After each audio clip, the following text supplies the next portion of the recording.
Welcome back, folks, to the finale of Link to the Past here on the Heavy X channel.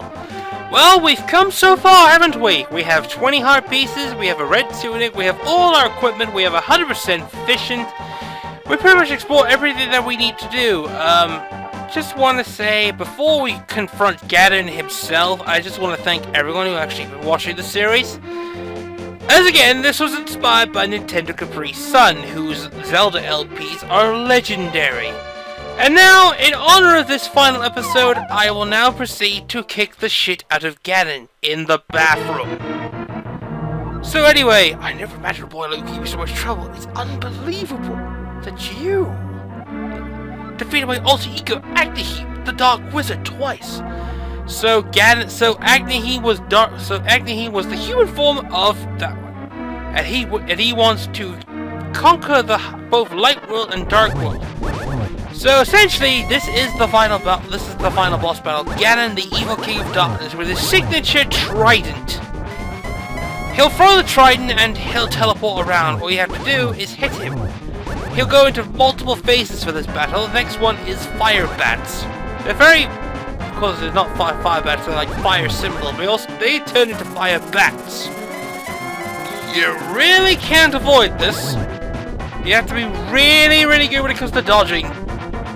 The gold sword, of course, is the key difference here. It reduces his attack. All we have to do is hit him enough times so he can trigger the final phase of this fight. Yeah, there's not much. There's actually 3 phases of the fight. Keep doing this, and then he'll hopefully, after he'll stop teleporting. I got hit, and I still kept it. What the fuck? Okay, now I believe he'll do his final phase, which is apart from the bat doing that. Yeah, here we go. He'll now start stopping the ground, which will cause the room to collapse, and he'll start multiplying, teleporting around the room. Keep hitting him if you can, and then he'll move on to the final phase of the boss fight. The final phase, of course, is simply the one you'll definitely be needing the silver arrows for. So he'll do this. He'll do this one more. He does this 4 times. We just saw him doing it 3 times. Now, so now we have to go to the secret technique of darkness. All right, this is where you're going to need multiple items now. This is where the fire rod comes into its own fruition. Here's how you do it. He'll be in complete darkness, but once you hit him, he'll solidify like that. This is where you'll need the silver arrows, just mentioned as the Great Fairy would say. If you can hit him, like so, and then hit him again with the silver arrow, then go with the fire rod again, just quickly use it. And then get back, and then hit him again with the sword, might I add as well. If you can avoid this, you'll have no problems beating him. And that's it. That is Ganon killed, and the game is over. That is indeed all over. Well, I finally was able to beat Link to the Past fully, and so we enter the Triforce Chamber in the Dark World. So I am the essence of the Triforce. Yes. Why does he sound like Beast Wars Megatron? Because I can. Yes. Essentially, the Triforce will grant the wishes and the hearts and mind of the person who touches it. Noted and remembered as well. Such. Should we get good?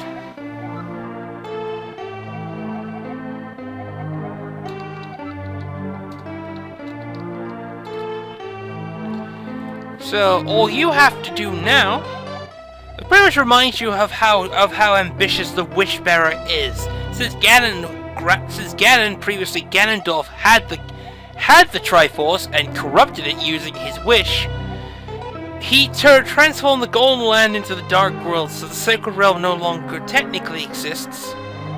Ganon was building up his power here so he could conquer the Light World and make his wish come completely true. If he did that, it'd be the end of everything. So, if we get through this, but now you have totally destroyed Ganon, his Dark World will vanish. Yeah, and probably the Golden Land too. probably vanishes as well. The Triforce is waiting for a new owner. Its golden power is in your hands. Mind you, this will be the same Link that now touch it with a wish in your heart. Make haste. And with that, the Triforce, for the first time in this series, comes together. And at long last, the land has been restored to peace. Since pretty much your wish was to undo everything that happened, the king has been restored. Albeit he's not a frickin' skeleton anymore. Well, King Arconian is happy again. Zelda and the mages and all that. The loyal sage of the sanctuary, he's been restored too. He didn't die. He pretty much was restored back to life after he was killed. And now that Sharla's come back to Character Town, we say goodbye to the duck. Bye, duck. And now the vultures rule the desert with absolute no control. All hail the vultures! All hail our feathery overlords! The bully finally makes a friend. And wouldn't you believe it's the same pudgy bull from the frickin' Dark World? How nice. And your uncle's fine too! Albeit that you can pretty much just safely say you have restored the land to its grateful use. And of course, while we move on to the Zora's Waterfall, you discover that the Zoras can now sell flippers so that people can swim. Yes, I know. And the witch and her assistant's magic shop can thrive at last, and thrive indeed, selling great magic potions for the land to ensure. The lumberjacks can go back to work, destroying the forests. You utter bastards! I swear. Yeah, I'll see you guys later. And the flute boy, who went to the Dark World and pretty much died, turned into a statue, his grandfather's happy again that he lives once more. And Venus, the queen of the fairies, is thriving again, because you've restored her size, and she's not fat anymore.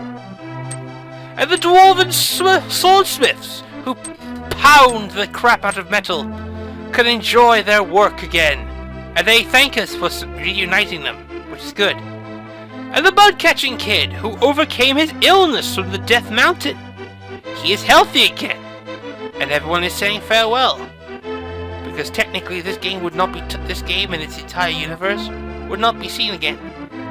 And that we gave the bug net back to the kid. I'm happy, really. We are all happy. And the old man who is. And the old man who now explores the Death Mountain all to himself. He is happy that he has a mountainside to call his own. Very happy. And the thief of the forest, who pretty much can now just go back to what he does best. And he doesn't say farewell, the ungrateful jerk. And at last, the Master Sword goes back to its bluish tint and sleeps forever, protected by the animals of the forest. And thus the land of Hyrule is kept safe forever. Well, until the next time the sword is needed. So yeah, the game is over. Well, here are my final thoughts. I managed to get this actually. I wanted to do ever since I've been watching Nintendo Capri Sun and his stuff. I've always wanted to do a Zelda LP, but considering I was doing Majora's Mask and that was going nowhere, I wanted to go back to my roots as well. So I wanted to say that in terms of impact and the way that the Zelda timeline has shaped it, the fact that Nintendo now considers this game to be more important. This was the first 16-bit Zelda, and it's just the Zelda that pretty much capitalized on the franchise itself. A new timeline, a new everything else. I'm just really happy that I was actually managed to get through this.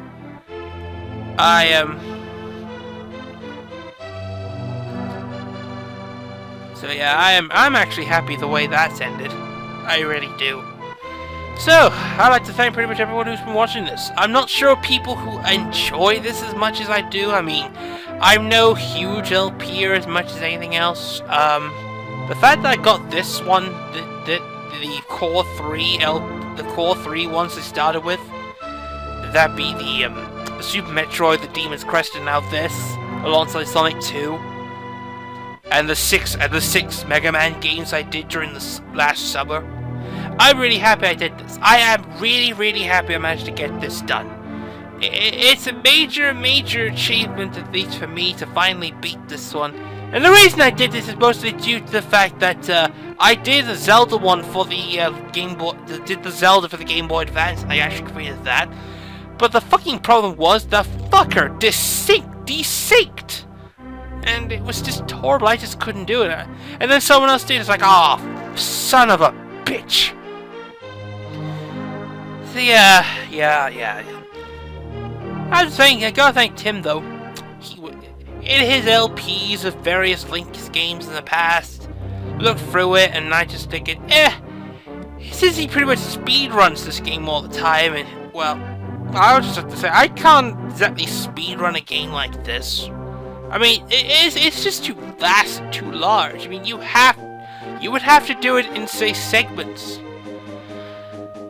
Right, now let's get back to the important thing. The sequel, Link Between Worlds, which uses Link to the Past Hyrule as a means of re-establishing itself. I actually like the Link Between Worlds. It's actually now the best handheld Zelda ever made.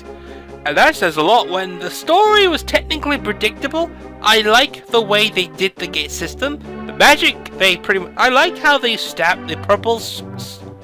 the stamina meter pretty much works pretty much all the magic items. So yeah, I had to go through 1 time the Eastern Palace, 1 time the Dark Palace, 2 times the Mountain Tower, 2 times the Dark Palace, 0 on the Swamp Palace, 2 times on the Skull Woods, Thieves Town, 0, 2 times the Ice Palace, 1 time the Misery Mire, 2 times the Turtle Rock, once the Ganon's Tower, and thus I had to restart and complete this game a mere 14 times. Well, that's an achievement I have to say, so that's gonna have to do it, ladies and gentlemen. Link to the Past is over, but it's not the last Zelda game I'll be playing. In the near future, though, I may be playing the Oracle games. Possibly Oracle of Caesars next if you're going for Zelda, and I'm going to probably continue on with Majora's Mask. Because hopefully one day I'll be going to play the greatest game of all time.